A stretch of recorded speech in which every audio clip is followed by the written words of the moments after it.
রূপম, রূপম কি হয়েছে? রূপম কি হয়েছে আমাকে বলবে? রূপম সন্ধ্যা কি বললো? ওর কি হয়েছে? এগুলো গাড়ি পাস দেখতে চাই। রূপম মার কি হয়েছে আমাকে বলো না।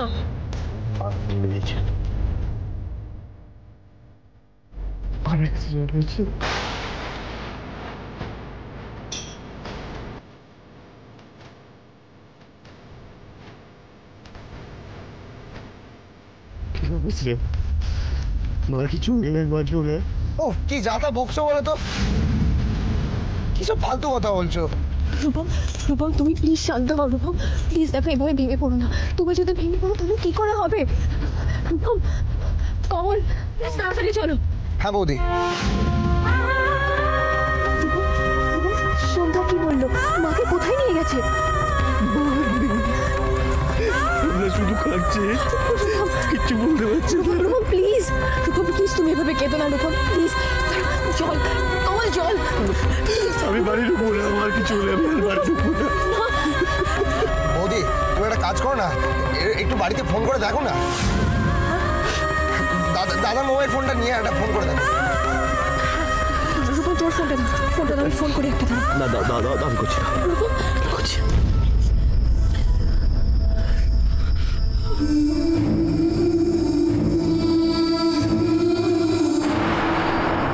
আরে বাবা, আমার ঘরেও তো ছেলের বউ রয়েছে। আমি ওরকম লাই দিয়েছি, আপনি বলুন। বুঝবে। মানে আপনি কি বলতে চাইছেন, শ্রেয়ার ব্যাগটাকেও শাশুড়ি গুছিয়ে দিচ্ছে নাকি? আর বাবা বলবেন না, পারলে তাই করে। চক্ষু লজ্জার খাতিরে শুধু করছে না, টর্চ, ওষুধ, টুকি টাকি, এটা ওটা সব ওই শ্রেয়া সুটকেসে ভরে দিচ্ছে। পারলে গোটা সংসারটাই ভরে দেয়, যেন শ্রেয়া রূপম না যুদ্ধ জয়ে যাচ্ছে। তো যে জিনিসগুলো প্যাক করে দিচ্ছেন সেগুলো আবার আনপ্যাক করতে পারবেন তো? কেন বলুন তো মিসেস সরকার, আপনার কথার মধ্যে কিরকম রহস্য মনে হচ্ছে? আরে না, ওরা ফিরে আসার পর তো প্যাক করা জিনিসগুলোকে আনপ্যাক করতে হবে। আমি জাস্ট সেটাই মিন করতে চাইলাম। হ্যাঁ, সে তো শাশুড়িকে প্রায় কাজের মাসি বানিয়েই ফেলেছে। বেগুন পাতায় ভাত দিয়েছে, বুঝলেন? বেগুন পাতায় ভাত দিয়েছে। না হলে এত কাণ্ডর পরেও বৌমার গুণকীর্তন মুখ দিয়ে ঝরে পড়ছে। আপনার মতো লোককেও কিরকম ঘোল খাইয়ে রেখে দিয়েছে না মিসেস সরকার? আমি তো একবারে তাজ্জব হয়ে গেছি, জানেন? আমার কি মনে হচ্ছে জানেন, এই ওদের এই ছাড়া ব্যাপারটা না, এই গয়া গিয়ে ঠিক করার চেষ্টা করছে। ভাবছি এসব করে বুঝি সম্পর্কটা ঠিক করা যাবে। কে জানে, দেখুন হয়তো রিলেশনটা ঠিকই হয়ে গেল। তাহলে কি হবে মিসেস সরকার? কি হবে? রূপম আর শ্রেয়ার ইস্যু আসবে, আর আপনি ঠাকুমা হয়ে ঘুরে বেড়াবেন। কি ব্যাপার বলুন তো মিসেস সরকার? আজকে দেখছি আপনি বেশ মুডে আছেন।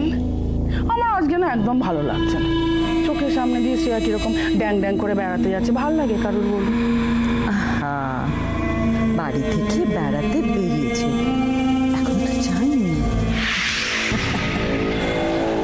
বেড়াবে সেই কপাল কি আর আছে শ্রেয়া, তাই না করবি? আগে ফ্লাইটে উঠু।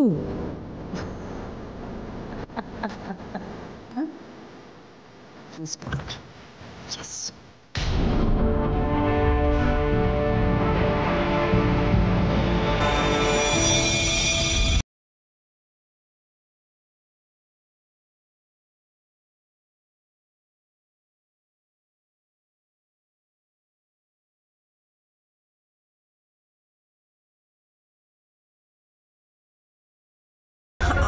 আমার মনে হয় সন্ধ্যা খুব নার্ভাস হয়ে গেছে বলে। রূপম তুমি আরেকবার প্লিজ ট্রাই করো না।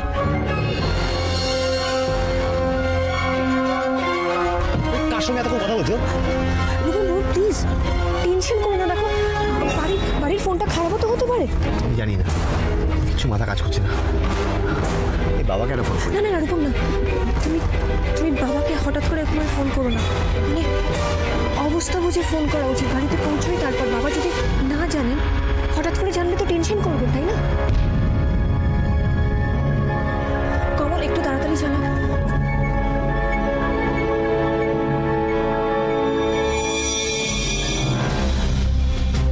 এই কি দাদা, তোরা ফিরে এলি যে? না গো, মা কেমন আছে? মানে রূপসা রূপসা মার কি হয়েছে? ডক্টরকে কল করেছো? বৌদি কি বলছো তুমি? মায়ের আবার কি হবে? কি ব্যাপার, কি তোরা জানিস না? তোরা খবর পাসনি এখন? কিসের খবর? আমি কিন্তু কিছুই বুঝতে পারছি না। সন্ধ্যা ফোন করেছিল, সম্ভবত কোনো পিসিও থেকে কাউকে পায়নি। মার তো একটা অ্যাক্সিডেন্ট হয়েছে। অ্যাক্সিডেন্ট? হ্যাঁ রূপসা, সন্ধ্যা আর মা বাইরে বেরিয়েছিল, তখনই অ্যাক্সিডেন্টটা হয়েছিল।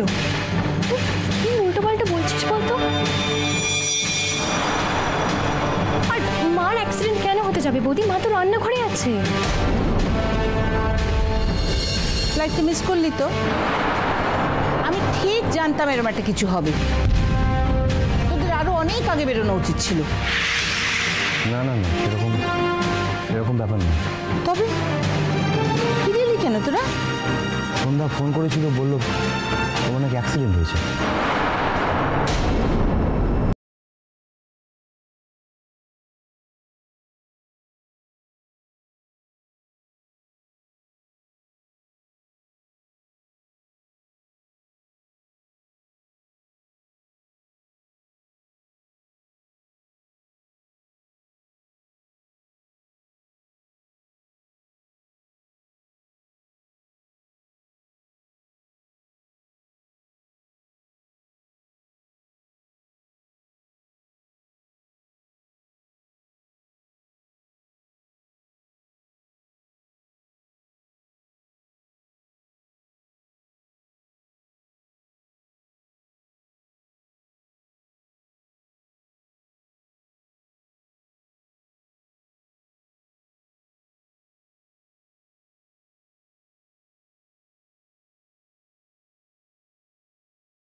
তাই তো, আমরা আর শ্রেয়ার বাপের বাড়ি এই কজনই তো জানি। আচ্ছা, প্রমীলা সরকার? প্রমীলা সরকার জানেন? সে এখন উনি জানেন কিনা ভগবানই জানে। ইন্দ্রিলা যখন জানে তখন সেখান থেকে উনি জানতেই পারেন না। পুরবী, এসব বলে তো আর কোনো লাভ নেই। যা হবার তা তো হলো, যাওয়াটা তো বন্ধ হলো। এখন এসব 7-5 বলে কি লাভ বলো? জানি না বাবা তুই কি করছিস।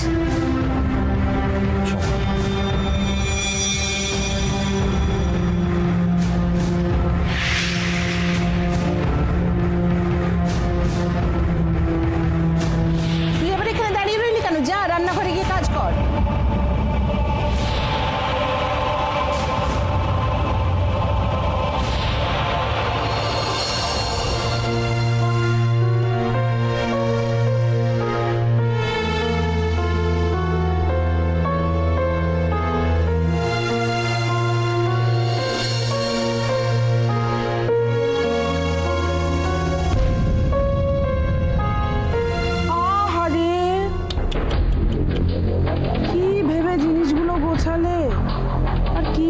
তুলে রাখছো, আহা মনটা তো খারাপ হয়ে গেল না শ্রেয়া, কি বলবো।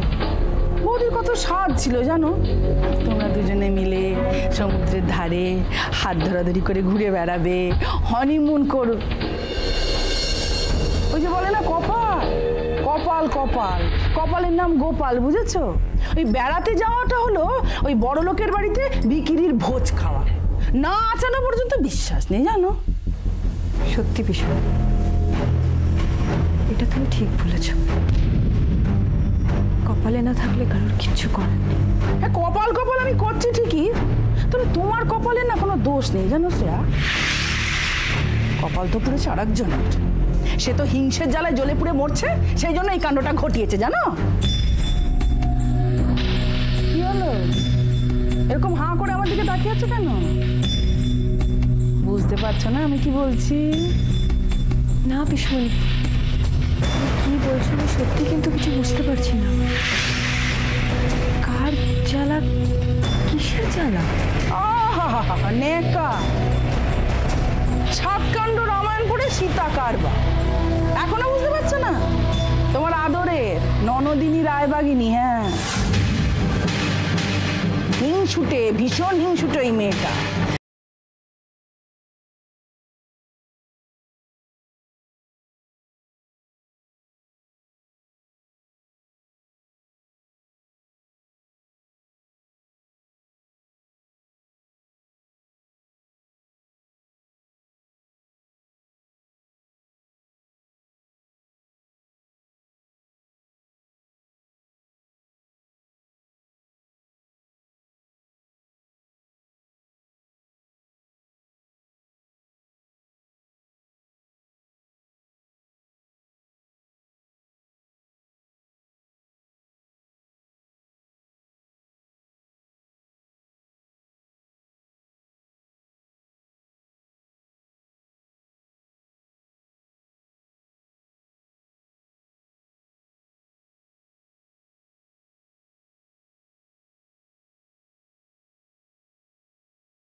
তুমি বরঞ্চ জিনিসগুলো ভালো করে আলমারিতে তুলে রাখো, এখন তো যাওয়া হলো না, যখন যাওয়া হবে তখন দেখা যাবে।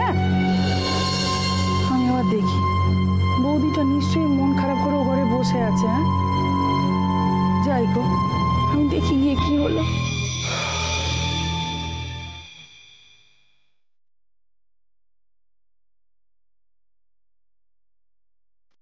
কে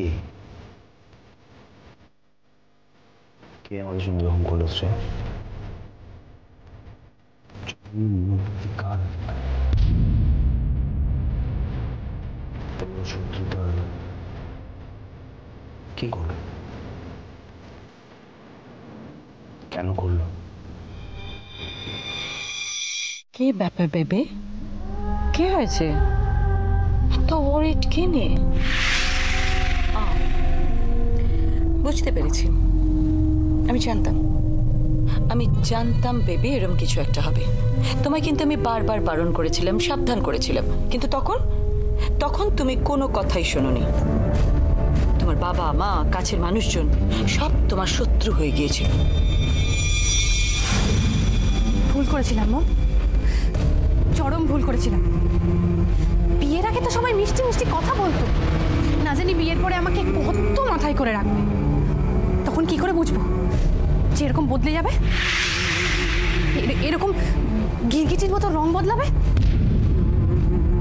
আর ওই শ্রেয়া, বিয়ের পর থেকে তো তার মাটিতে পাই পড়ে না। নষ্ট মেয়েটাকে নিয়ে মা বাবার আধিক্ষেতা করতে দেখে না আমার গা পিত্তি জ্বলে যায়। বেবি, প্রবালেরও কিন্তু দোষ আছে। হ্যাঁ, ওকে এত ভালো সব অফার দিলাম, ও নিল না। এখন তো আরোই নেবে না। ওই যে রুদ্রনাথ মিত্র কি সব কানে মন্ত্র দিয়েছে না, সেই জন্য হাওয়ায় ভাসছে। কিন্তু আমি তোমায় বলে রাখলাম, ও আবার একটা ভুল ফাঁদে পা দিচ্ছে। এখন বুঝতে পারছে না, যেদিন বুঝতে পারবে সেদিন কিন্তু পায়ের তলা থেকে মাটিও সরে যাবে। আর সব কিছুই শ্রেয়া আর রূপম হাতিয়ে নেবে। তোমার শ্বশুর শাশুড়িকেও আমি খুব ভালো করে চিনে গেছি, ছেলে ছেলের বউয়ের দিকে ফিরেও তাকায় না। সব কিছু ঢালবে কিন্তু ওই শ্রেয়ার পেছনে। আর ঝিমলি, ঝিমলিও কিছু কম নয়, নিজেরটা না ঠিক আদায় করে নেবে। বোকা হচ্ছে ছেলেগুলো, একটু মন রাখা কথা বলতেও জানে না। আমি যদি একটু আগে টের পেতাম না মম, আমি বিয়ের জন্য কিছুতেই রাজি হতাম না। আমার জীবনটা একেবারে বিষ করে দিচ্ছে। নিজেদের তো কিছু করার ক্ষমতা নেই, তুমি কিছু করো তাতে ওদের গায়ে জ্বালা ধরে। তুমি জানো মম, রূপমদার মা ওদের গোয়ায় যাবার ব্যবস্থা করে দিয়েছে। আর আমার শাশুড়িকে দেখো, ড্যাং ড্যাং করে আশ্রম থেকে ঘুরে চলে এলো। কোনো ব্যবস্থা না করতে পারো, মন রাখা কথা তো বলতে পারে, তা বলবে কেন? হিংসে তো হিংসে, আমাদের উপর হিংসে। শ্বশুর মশাই ওনাকে তো কোনোদিনও ঘুরতে নিয়ে যেতে পারেনি, তাই সেই রাগটা আমাদের উপর মেটাচ্ছে। রাগ মেটানো আমি বার করছি বেবি, তুমি শুধু মাথাটা ঠান্ডা রাখো। শ্রেয়ার এত দরপানো আমি একদম বন্ধ করে দেব, একদম। তুমি কিচ্ছু ভেবো না, যারা তোমাকে কষ্ট দিয়েছে তাদের কিন্তু আমি ছাড়বো না। আমি রিভেঞ্জ নেবই বেবি। এখন সিচুয়েশন আমার হাতের মুঠোয়, আমার কন্ট্রোলে। শ্রেয়ার জীবন থেকে আমি একটু একটু করে সব সুখ একদম কেড়ে নেব। যারা তোমাকে কষ্ট দিয়েছে তারা সুখে স্বাচ্ছন্দ্যে জীবন কাটাবে, সংসার করবে, হানিমুনে যাবে না, কখনো না। আমি বেঁচে থাকতে তা কখনো হতে দেব না। শ্রেয়ার জীবনকে আমি পানা পুকুরের মতো যদি পলিউটেড না করি, তাহলে আমার নামও প্রমীলা সরকার নয় বেবি। আবার একজন পথচারী মারা গেল গরমে। পলিউশন বাড়ছে আর শুধু টেম্পারেচার বাড়ছে। রূপম, চা। রূপসা, তোমারটাও নিয়ে নাও। এই মা, বৌদি, তুমি আমাকে তো ডাকতে পারতে। তাতে কি হয়েছে? তোমরা দু ভাই বোন একসাথে বসে গল্প করছো, কত ভালো লাগছে দেখতে। তাছাড়া রূপম, ও তো সবসময় এত ব্যস্ত থাকে, এক মুহূর্ত কারোর সাথে কথা বলারও সময় পায় না। না বৌদি, দাদা আজকে অফিস থেকে ছুটি নিয়ে বাড়িতে বসে বসে বোর হচ্ছে। না না, আর বোর হতে হবে না। আমি টেলিফোন গাইড খুঁজে খুঁজে একটা ভালো ট্রাভেল এজেন্সি পেয়েছি। ওদের একটা সুন্দর গোয়া ট্রিপ আছে সামনে 7 দিনের মধ্যে। আমি একটা প্রিলিমিনারি কথা ওদের সাথে বলে রেখেছি, তবে রূপমের তো ছুটি ছাটার ব্যাপার আছে, তাই না রে? ওর সাথে কথা না বলে তো ফাইনাল করা যাচ্ছে না কিছু। না, অসম্ভব। দেখো মা, আমার পক্ষে না এখন আর যাওয়া সম্ভব নয়, কারণ আরে সমস্ত মিটিং সবকিছু নেক্সট উইকে ফিক্স করা আছে, আর আমি যেতে পারবো না। আরে রূপম, কদিনের জন্য গেলে কি হবে? বাবা তো এখানে রয়েছে। বৌদিটা কত কাণ্ড করে খোঁজ খবর নিল। হ্যাঁ, আমি মানছি মা খুব এফার্ট দিয়েছে, কিন্তু কি হয়েছে বলো তো, এই এত কাজের চাপ এই বাবার উপরে শুধু ছেড়ে রাখা যাবে না। আর বাবা আজকাল একা কোনো ডিসিশন নিতেও চায় না, পারেও না। একবার ভেস্তে গেছে ব্যাপারটা, আর মুড নেই, ছাড়ো। সে তোর এখন যেতে ইচ্ছে করছে না। ঠিক আছে, পরের সপ্তাহ না হলে দিন 15 বাদে যাবি। দেখো পূর্বী, বেড়াতে যাওয়ার সঙ্গে না একটা মানসিক অবস্থার যোগাযোগ আছে। এখন একটা মাস নয়তো তাহলে বেড়ানো টেড়ানোগুলো থাক। আমরা একটু কদিনের জন্য ফার্ম হাউসটা ঘুরে আসতে পারি তো, কি বলো শ্রেয়া? হ্যাঁ মা, সবাই মিলে গেলে কিন্তু খুব মজা হবে। ফার্ম হাউসে 2 দিন? হ্যাঁ রে, চল না, যাওয়াই তো হয় না আমাদের। তোর বাবা কতবার করে বলেন, আর 2 দিন বেরিয়ে এলে দেখবি সবার ভালো লাগবে, আর শ্রেয়া রূপমের মনটাও ভালো লাগবে। আরে শুধু বুঝি শ্রেয়া রূপম, আর আমরা বুঝি ফেল না। আরে বাবা, শ্রেয়ার রূপম তো নিমিত্ত মাত্র, গেলে দেখবে সববার আমাদের ভালো লাগবে।